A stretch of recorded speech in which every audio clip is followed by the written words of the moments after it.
Okay, good morning, everyone. We are beginning the class.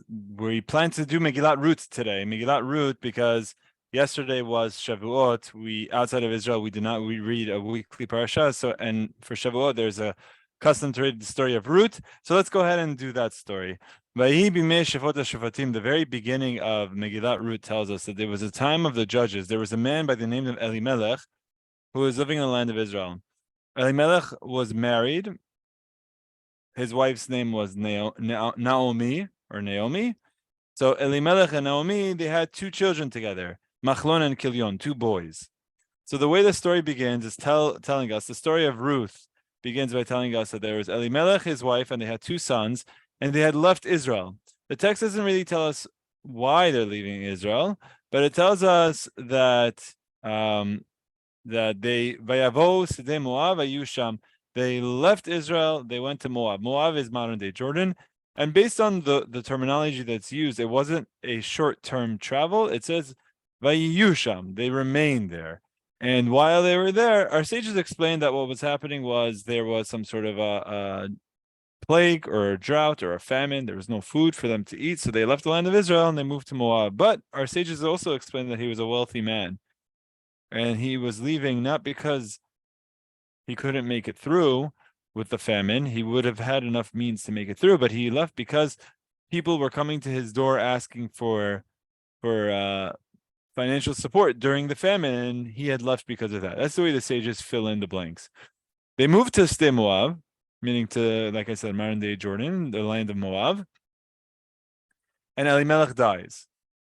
And so what's left is Elimelech dies, his wife Naomi is widowed, and Naomi is left with her two boys, Machlon and Kilion. Machlon and Kilion marry two locals. They marry two people from the land of Moab, which are not Jewish, and they were Jewish. Elimelech, Naomi, Machlon, Kilion were Jewish, but they married two locals from the land of Moab that were not Jewish. The text then tells us, the Megillah tells us that the two boys also die. And the two boys also die. So now what's left is Naomi, who lost her husband, lost her two sons. She is left with her two daughters-in-law. So the two daughters-in-law were in their local home, right? So the two daughters-in-law, their names were Orpah and Ruth, or Ruth. Ruth and Orpah. So these girls were where they were living. So after a while, Naomi basically said, like, I have nothing here. I don't have anything. We moved here. My husband's gone. My sons are gone. I have no reason to stay. I want to go back home where I have cousins. I have family. So Naomi decides she's going back to the land of Israel. So she tells her two daughters-in-law, you guys stay here. There's no reason for you to come with me. Naomi, shovna venotai, lama telachna imi. Do I have more kids? I don't have any more kids. Yeah, I'm not pregnant. And even if I were pregnant, even if I were to go to a man today and be with him and have a child, which is not going to happen, even if I were to be with him today, wait, do you want to wait for this boy to grow up? I have nothing to offer you. You stay here. I'm going to go. You live your lives. You go be successful, marry whoever you want to marry, start your own lives, start your own future. I'm going to go back to the land of Israel. So one of the daughters-in-law, Orpah, says, okay, that makes sense. And she stays there. But Ruth, the second daughter-in-law, Ruth Davkaba, Ruth stayed close with her and didn't go. And Naomi says, "Look, your sister-in-law or your sister-in-law, she's staying here. You stay also." And Ruth gives this beautiful speech and says, "Al tifki ibi, don't push me. Don't push me to leave you, to leave you. Ki el asher telechi elech, wherever you go, I will go. Asher talini alin, wherever you sleep, I will sleep. Amech ami, your nation is my nation. Your people is my people. Ve'elohaich Elohai, your God is my God. Basher tamuti amut, where you die, I will die. V'sham mekaver, and there I will be buried. Ko yaseh Adonai li v'cho yosif ki hamavet yafrid beni uvenecha. The only thing that'll separate between me and you is death. This is where you get the line of till death do us part, except it was said here by a daughter-in-law, Ruth, to her mother-in-law. This was a tremendous act of kindness. This line is extremely important for a few reasons. Number one, she is saying selflessly that she will help her mother-in-law, Naomi, go back on the journey and be with her along the way. If you think about how old Naomi is, Naomi, remember, she had 2 sons who were of marriageable age. They were living in this land for 10 years, and then they had died. So she's got to be at least 50 years old, maybe even more, maybe call her 60 years old, something like that. If her sons got married at like in their 20s, she got to be at least 50 years old. So you have Ruth, which you assume maybe she's younger. Maybe Ruth is something like 20 years old, 25 years old, a younger woman. And Naomi is completely by herself. She has no one else with her. And so the daughter-in-law, Ruth, says, I'm not letting you go by yourself. I'm going to be by your side. And she says, there's nothing in it for you. I have nothing to offer you. And Ruth says, it doesn't matter. I am going to stick with you through the end. The only thing that will stop me from following you is death. Amazing. Ruth shows us a tremendous show of selflessness and kindness of following her mother-in-law. And in the meanwhile, while she does that, she also says this very important line, Amech ami ve'Elohayich Elohai. Your nation is my nation, your God is my God. Where this is where our sages explain that she is converting to Judaism. Because she doesn't need to say this part, but she spent enough time around them. She married into the family. She spent enough time with her mother-in-law to know that this is a religion that she wants to be part of. And she is accepting the God of the Jewish people as her God. So she is converting essentially to Judaism. So when Naomi sees that Ruth is not giving up, okay, so she accepts it. And together they travel to Israel. They go together to travel to Israel. When they come back to Israel, everyone in the block gathers. They're like, who is that? Is that Naomi? But the text tells us that everyone is like bugging out, if you will, saying like, what? Where were you? Where have you been? It's been over a decade. They had left Israel. She left with her husband and 2 sons. She comes back. Her husband's gone. 2 sons are gone. But there's this random Moabite girl that is her her late son's wife or widow. So she says, when I left, I was full. But now I came back, I'm completely empty. Don't call me Naomi. Naomi comes from the word Noam, is a word of being sweet. Saying, don't call me sweet, call me Mara, call me bitter. It's like she's almost saying that her life is completely bitter and a terrible life. So that's it. They come and they settle in Israel. Now, there was a common practice that people who didn't have money, what they would do is they would go to a field while people were gathering wheat or barley. And if there was any droplings, any wheat or barley that the people who were gathering would drop, they would leave it, and someone else would come pick it. The same concept, like if you had a bird, right? You drop a piece of rice or drop some food, a bird will come eat it. You drop some bread, a bird will come eat it. This is what would happen with people who are poor. They were actually beggars. And so when they come to the land of Israel, Naomi is like elderly. I mean, she's older. She can't do anything herself. Even if she can, Ruth is younger. And Ruth says, Mom, you stay here. I'm going to go to a field. I'll try to get us food. Let's see what happens. So she goes, and the text says, Vayiker mikrea. It just happened to be by her luck, by her chance, which you could read the sarcastic note within the text by saying it's her chance, by her luck, she ended up in the field of Boaz, who was a family member of Elimelech. Our sages explain that Boaz was Elimelech's nephew, right? So his uncle was Elimelech, Elimelech was Naomi's husband. Elimelech was Naomi's husband. So this is what our sages explain. So in other words, Boaz's cousin was the guy who was married to Ruth, right? So Ruth is Boaz's first cousin's widow. So it happens to be she ends up there. She has no idea where. She doesn't know this area. She's the first time she's ever been to Israel. It's the first time she just sees a field with grain. So she goes and she hangs out. Boaz is the boss. He walks around and he's like, who's that? I've never seen her before. And they say, oh, this is Ruth who followed Naomi. Now, it happens to be Boaz's family, so he knows exactly what's going on. So what he does is that he tells everyone working there, tells all of the men that you keep your hands off her. If anyone touches her, meaning, again, she's a vulnerable woman that has no one to protect her, a young woman. And so first thing that he was saying was, if anyone touches her, I'll kill them. Basically, he doesn't actually say that, but he basically says like, hands off, no one bother her. And then he calls her over and he says to her, look, you can stay here. You can gather whatever food that you want, take whatever you want. There's food on the inside. We take lunch break. We take dinner break. You are welcome to come in like everyone else. And no one is going to bother you. You're safe here. You don't need to go anywhere else. I guarantee you'll be safe here. So she's like, who are you? Why are you doing this to me? And he says, I heard what you did for Naomi. I heard that you came with follow Naomi and the kindness that you did. And the kindness that you did, I will make sure that you're getting paid back for the kindness that you did. She has no idea who this man is. And this man is taking care of her. And she is shocked. It's like, gift fallen straight from God. Like she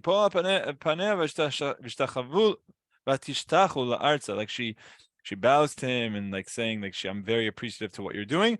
And he says, God should pay you back for all of the good that you did. God will pay you back for all of the good that you've done. Then the next thing he did is he told his workers, the guys who were harvesting the wheat or harvesting the barley, as you're walking, if you see that she's trailing you, she's behind you, just drop your wheat. But like be very clumsy all of a sudden. Why? Let her get it. This is like you don't need to worry on the. This is amazing. Your job is to gather the wheat. Now I'm telling you, your job is to drop the wheat. That's what I want you to do. So all of a sudden, the first day she comes home with like too much for her to handle worth of grain, and she goes back to Naomi after one day with tons of food, tons of grain, and it's not just like raw grain. It's also he had given her things that they were eating from, let's say from the pantry. And she comes home to Naomi, and Naomi's like, what on earth happened? Where did you go? What jackpot did you hit? She said, I don't know. There was some man, his name was Boaz, and he came and he said, stay here. Don't go anywhere else. We'll take care of you. She says, oh, he's our family. He's our relative. And now Naomi, all of a sudden, in her mind, shifts from survival mode of where are we going to get food to eat from to mother instinct mode of Ruth is my daughter. I want her to get married. There's this gentleman who is wealthy and is clearly looking to take care of her and take care of me. We're going to make sure this is official. This is what her mind is going through, right? Like any good mother, right away thinking about getting her daughter married. Don't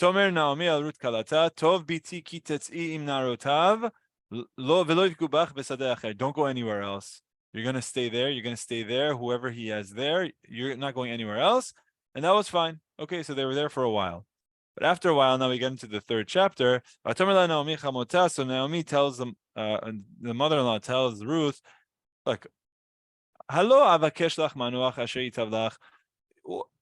I want for you is only for the best, right? So basically, she's about to tell her to do something. And the way she introduces her speech is by saying, I care about you. And I only think about you, think about the best for you, and I want you to be happy. And Ruth is saying, okay, where is this? What are you talking about? She says, look, Boaz is taking care of us. I want you to go make it clear that you are interested in marrying him. And let's see what he does. He's a good man. He's our family. He's our relatives. He's taking care of us. He's wealthy. He's clearly a kind person.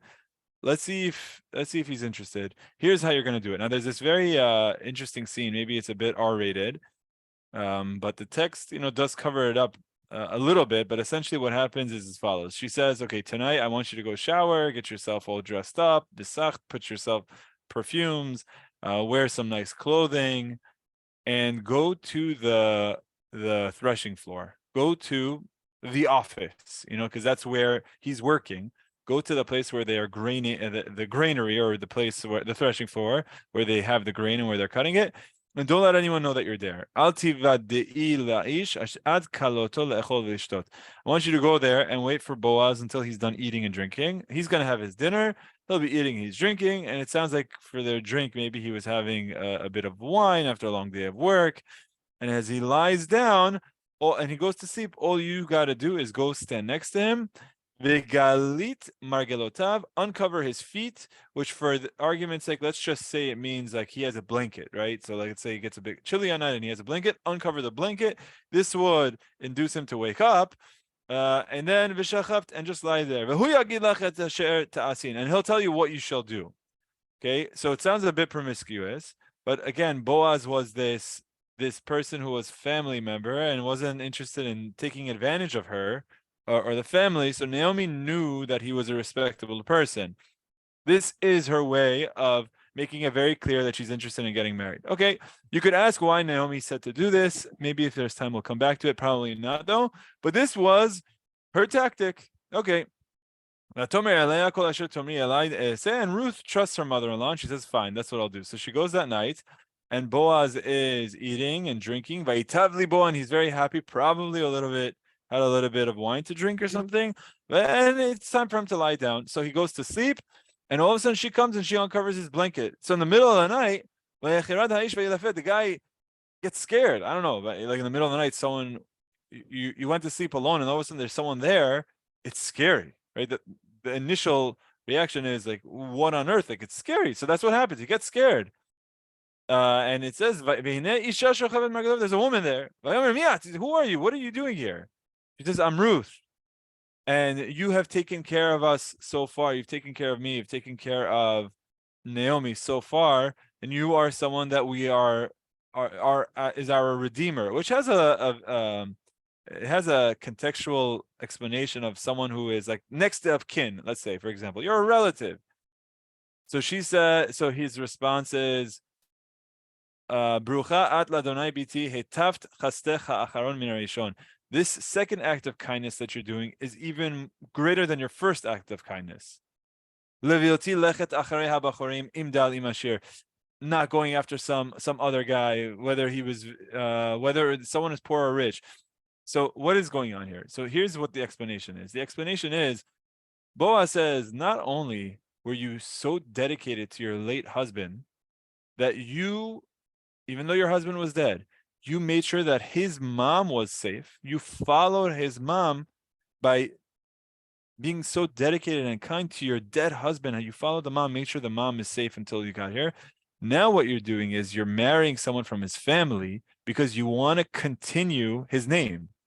There's a concept called yibum, that when someone, the technical definition of yibum is that when someone dies, his brother will marry the widow, the brother will marry the dead brother's wife, and then the first child will go after the name of the dead brother. So this way, it's almost like you're continuing the legacy of the dead brother because he never got a chance to have a child.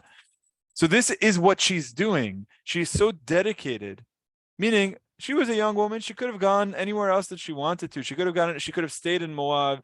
But now it's not only is she coming to help her mother-in-law, but she is looking to get married within the family, which is a way of continuing the legacy of her dead husband.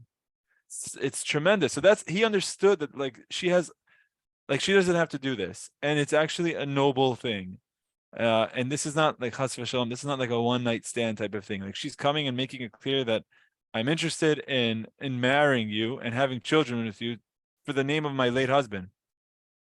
And he says your dedication to your dead husband, this act of kindness is even more than your first act of kindness. Being there for his mom is one thing, but then giving yourself to be married to someone, to have a child with them, just for your late husband, it's tremendous. And she was a tremendous woman. So he says, okay, look, I understand what you're saying, how you want me to marry you so that we could have kids, but there actually is a common custom of how this is done. There's a convention. And the way it's done is that when someone dies, someone from the family will marry them. There's like an order of operations. There's a level of hierarchy. First, one person comes, and if that person says no, then the next person. Because I am just the cousin of your dead husband. That Boaz was the cousin, but his uncle was still alive. His uncle, meaning the dead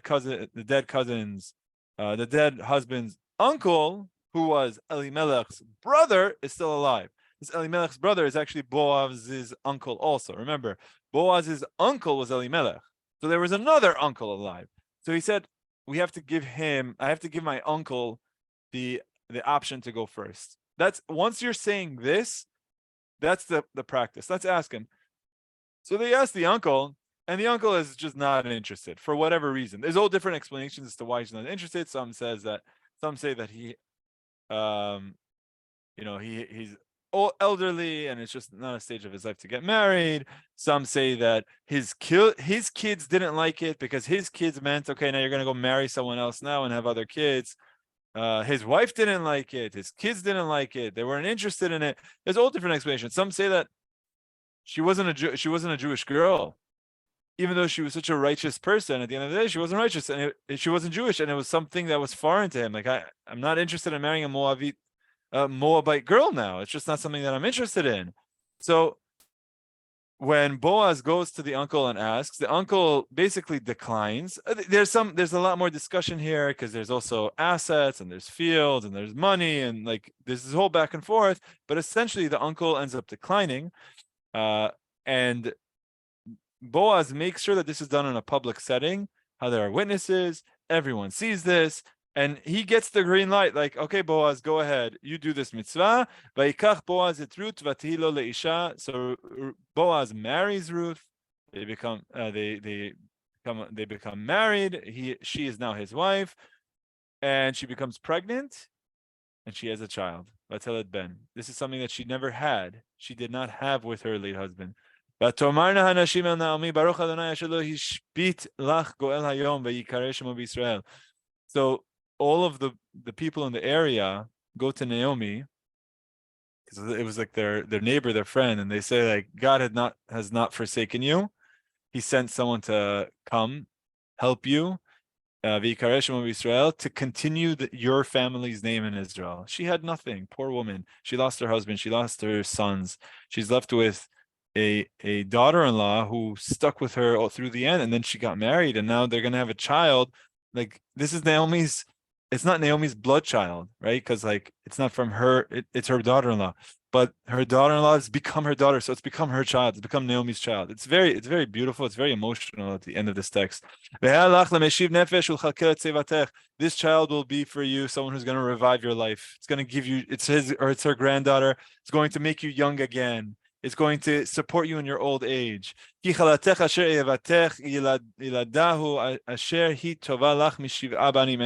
so beautiful. It says your daughter-in-law who loves you is better to you than 7 sons.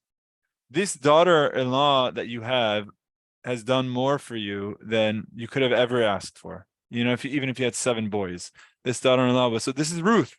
It's Ruth. She was a really such a righteous, pure, beautiful soul.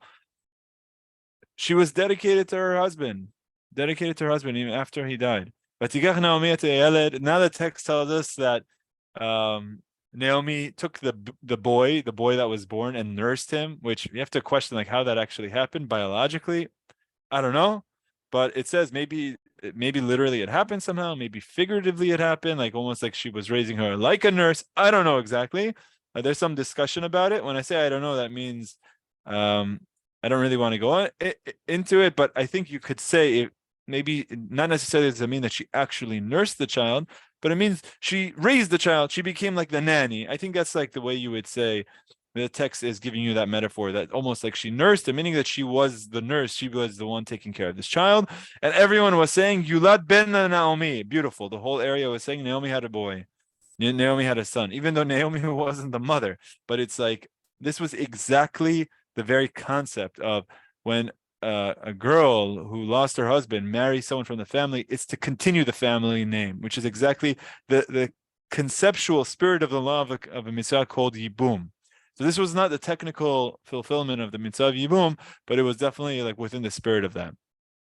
Tikrena shemo Oved, the baby's name was named Oved, who Avi Yishai, Avi David. Oved was the father of Yishai, who was the father of David, and the final couple lines tell us the lineage all the way from Yehuda, who was Yaakov Avinu's son Yehuda. Yehuda had a son named Peretz. Peretz had a son Chetzron. Chetzron had Ram. Ram had Aminadav. Aminadav had Nachshon. Nachshon had Salma. Salma or Salmon had Boaz. Boaz had Oved. Oved was Ruth's baby. Oved had Yishai. And Yishai had David. This is the story of David HaMelech. This is how David HaMelech, the lineage of David HaMelech. So there's so much to discuss about this story. There's so much to discuss. Just one thing I'll mention is why is there a custom to read this story on Shavuot? So one of the explanations given is because there's many reasons. One of them is like, okay, now is the season of harvest. Now is the season where it starts getting nicer and they started harvesting, and the story is about harvest season. So it's a pretty weak connection. Some say how But it's there, right? So that's one explanation. Like that would explain almost like coincidentally it happened in the same season. All right, like but the story itself isn't really related to the holiday. Another explanation is that the holiday of Shavuot, the Jewish people accepted the Torah the same way Ruth accepted the Torah and accepted Judaism and accepted God. The Jewish people accepted God at Shavuot. That's also a good contributing answer. The thing with that answer is she accepts the Torah in the first chapter. It's a 4-chapter book, so I guess you could have said, all right, accepted it, and then ended the story after the first chapter. We don't need to read the whole thing, but you might just say, no, you for completion, fine. But there's another explanation. Another explanation that's given is that David HaMelech, King David, was born and passed away on Shavuot. Shavuot was his birthday and his the day that he passed away. And so this book is telling you the background of David HaMelech, and it ends off by saying the last word of the book is David. Ve'yishai holid et David. Yishai had the son of David. So some say that it's like almost like a biography or like a before he was born, the background of David HaMelech, and it's his birthday and it's his day that he passed away.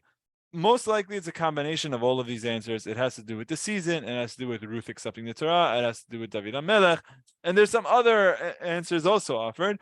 But this book, I have to say, is one of my favorite books, and I spoke about this a little bit on Shabbat. And the reason why this is one of my favorite books from all of the Tanach is because it just shows a woman in Ruth who was completely selfless and was doing acts of kindness, doing acts of chesed, standing to gain absolutely nothing. There was nothing in it for her. Ruth and Orpah, the two sisters-in-law, Orpah stuck around. We don't know where. It would be so nice to see like where Orpah was. Where did Orpah end up? Did Orpah end up getting married and having children and having her own family and laughing in her old age with a bunch of grandchildren? And maybe that life would have been amazing. But Ruth didn't take that route of staying in Moab. She decided to convert to Judaism. She decided to stay with her mother-in-law. She decided to go with her mother-in-law all the way to the land of Israel, to dedicate her life to her late husband's mom. And then when she was there, to marry her late husband's cousin who was taking care of her. And clearly Boaz was a respectable gentleman who, based on other contexts also, we know like he was very wealthy. He was taking care of people. He had a lot of people working for him. He had a lot of people who were poor people that were collecting from him. And he treated Ruth with respect. And then Ruth, because of the guidance of her mother-in-law, decided to marry Boaz. And the way the text is explaining to us how it's an act of kindness. It was an act of kindness to her late husband by telling her late husband, not only am I supporting your mom, but I'm going to marry someone within your family so that we have a child, and this child will continue to be from your name, which is exactly what happens. She has a child named Oved, who is like raised by Naomi, from Naomi's family. In other words, part of her late husband's lineage, part of her late husband's legacy.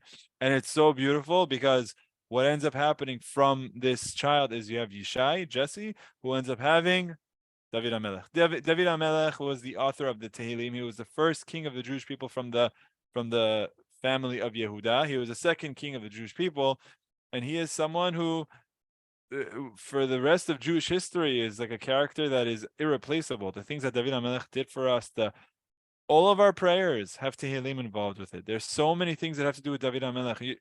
Book of Tehillim is all David HaMelech. You can't open a Siddur without saying words uttered by David HaMelech. And this man was the great-grandson of Ruth. Ruth was a woman who all she did was the act of kindness, selfless kindness, not thinking about herself, thinking about her mom, thinking about her late husband.